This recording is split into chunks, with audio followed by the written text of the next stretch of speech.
Ohio State spring game, noon Saturday kickoff on Fox. Big nationally televised showcase for some new faces at Ohio State, whether that's quarterback Will Howard, whether that's running back Quinshon Judkins, whether that's safety Caleb Downs, whether that's true freshman receiver Jeremiah Smith. A lot of guys, a lot of fans are going to get to see these guys either in person or on TV for the first time. But obviously we've been following some of the other developments with this roster and how this team is going to come together for the fall and how the spring affects that. So, Steven, what's the one thing that you are most wanting to see on Saturday? I want to see Jeremiah Smith catch the ball.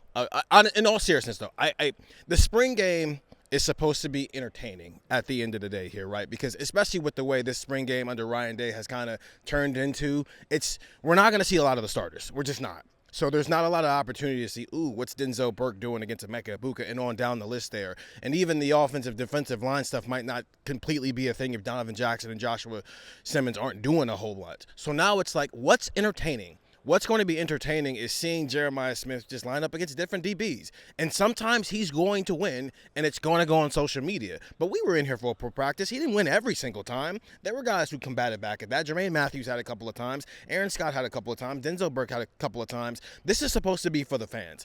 And I'm sure that they're going to try to get Jeremiah involved as much as possible early on. And I want to see cornerbacks go back at that. Because if it's a healthy back and forth, even if Jeremiah has some highlight plays, that's a good thing for about what's going to happen, not only this season, but for the future of the cornerback and wide receiver room. If this dude who's been doing freakish stuff all spring, it feels like the cornerback still held their own against that guy. Maybe that can go wide receiver, cornerback, and completely, but obviously you single out Jeremiah Smith as the 5-star that everybody's been talking about for the last 4 months. And they've been seeing clips of him on social media, too, so it's going to maybe be affirming some of these things that have already been out there. Andrew, what is the thing that you're most wanting to get a look at? Yeah, Ryan talked about we don't need to see Trayvon Henderson get tackled and all these other things, and you don't need to see Donovan Jackson block. You don't need to see, some of these guys block. I want to see individual reps, like as you start to mix in that second team offensive and defensive lines, like what does a Luke Montgomery versus Caden McDonald matchup look like? Who wins? What does a Carson Hinsman versus Hiru Kanu matchup look like? Who wins? Because it's like he had a really good point, I thought, where in the fall you're definitely looking at building the chemistry, building the entire unit, and kind of building everybody together. But in the spring you're looking for individual improvement and looking for individuals to shine. I think that's going to be what I'm looking for. Where it's, what if Tegra Shabola goes up against Kenyatta Jackson at tackle, and who wins that matchup, or who wins that matchup, on a 5-play drive? Like, what does that look like? Because I think that could be really illuminating on how deep Ohio State's defensive line depth is and how far Ohio State's offensive line, whether or not it's the starting 2, 3, 4, whether it's you go down to here, hey, here's their 6, 7, 8 guys who are holding their own against a really deep defensive line. So it's not the starters. I know Jack Sawyer's good. I know JT Tuimoloau is good. I know Donovan Jackson's good. I know that Josh Simmons is going to start. I want to see how these depth guys are coming around, and I think we're going to get some good looks on Saturday. So listen, there's a quarterback competition going on.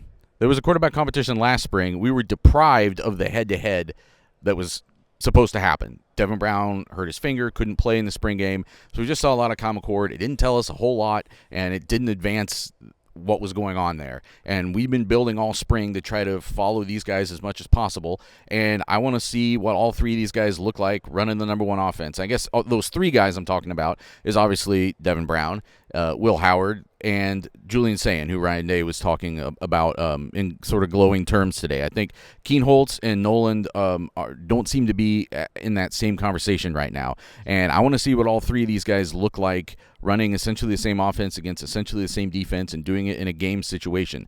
And you're right, Stephen, like a lot of the starters we're not going to see. They were talking about, thud tempo for some of the, established veterans early on. But I think these three quarterbacks, and they're not going to be live, obviously, to contact. You're not going to see those guys get sacked by Jack Sawyer on Saturday if Jack Sawyer wants to avoid some repercussions probably.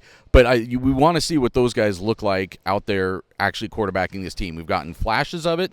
You've seen it in some controlled situations. This will be more game situation. I think it's a good way to kind of graduate into the offseason for where this quarterback battle is. And if someone looks right now to be way ahead of those other two guys, it's going to show up on Saturday. I don't know that that's the case.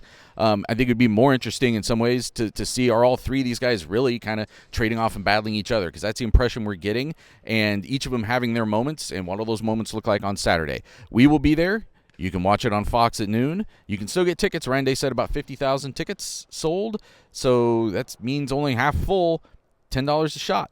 What do you got to lose? $10.